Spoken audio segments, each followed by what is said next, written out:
Corona की जो है रफ्तार कम हुई। छत्तीसगढ़ सरकार का फैसला हुआ कि 2 अगस्त से स्कूल, कॉलेज और 10वीं 12वीं की कक्षाओं को खोल दिएँगे। और आपको बता दें, इसी के साथ ही आंगनबाड़ी केंद्रों को भी खोल दिया जाएगा। छत्तीसगढ़ के सभी आंगनबाड़ी केंद्र 26 जुलाई से संचालित होंगे। बच्चों के हिसाब से आंगनबाड़ी केंद्रों का संचालन 2 पालियों में होगा। वहीं विद्यार्थियों की 50% उपस्थिति के साथ कॉलेज और 10वीं और 12वीं की कक्षाएँ भी 2 अगस्त से शुरू कर दी जाएँगी। और जहाँ पर संक्रमण की दर जो है शून्य है, वहाँ प्राइमरी स्कूल खोलने का फैसला स्थानीय स्तर पर जो है लिया जाएगा और जल्द ही इसके लिए गाइडलाइन जारी होगी।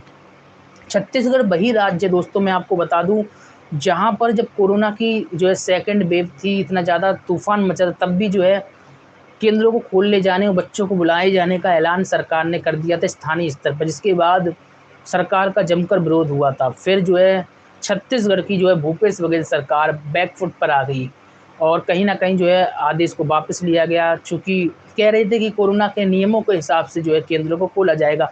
सवाल फिर आ जाता है घुमा-फिरा कर कि बच्चे जो इतने छोटे हैं वो कैसे कोरोना के नियमों का पालन करेंगे, तो हँसी की बात हो गई। इसके बाद सरकार जो है कहीं न कहीं बैक फुट पर आई और सोच समझ कर आदेश को जारी करना चाहिए। ये नहीं कि मन-मर्जी हुई वो आदेश आपने जारी कर दिया। खैर अगली खबर आपको बताते हैं। मनमर्जी की बात चली रही है तो उत्तर प्रदेश चलते हैं। बड़ी अच्छी खबर हमें देखने को मिल रही है और मनमानी ही देखने को मिल रही है। आपके जो अधिकारी हैं, शीर्ष अधिकारी आपके विभाग के डीपीओ, उनके स्थानांतरण को लेकर एक मनमानी देखी जा रही है। उत्तर प्रदेश के लखनऊ से ये खबर है। आपको बता दें, देखिए मानकों का जो है मखौल, धज्जियाँ उड़ाने की खबर निकल कर आई है।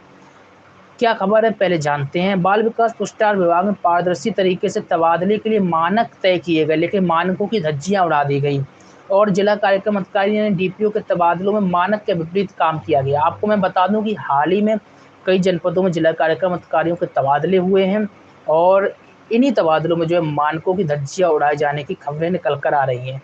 सरकारी नीति के मुताबिक कोई भी डीपीओ एक जिले में अधिकतम 3 साल से अधिक नहीं रह सकता है। इस साल आपको बता दें जारी तबादला नीति में यह मानक नहीं रखा गया, ऐसे आरोप है। साथ ही यह प्रावधान है कि 20% कर्मी का ही तबादला किया जा सकेगा, मगर ऐसे आधा दर्जन डीपीओ जो हैं जिनका तबादला नहीं किया गया। आरोप ये है कि 4 से 10 साल हो गए हैं लेकिन इनका तबादला नहीं हुआ। आखिरकार क्यों? क्यों तबादला नहीं किया जा रहा? और तबादला यानी कि ट्रांसफ़र उन डीपीओ का कर दिया गया जो 1 से 2 साल ही कार्य किए थे।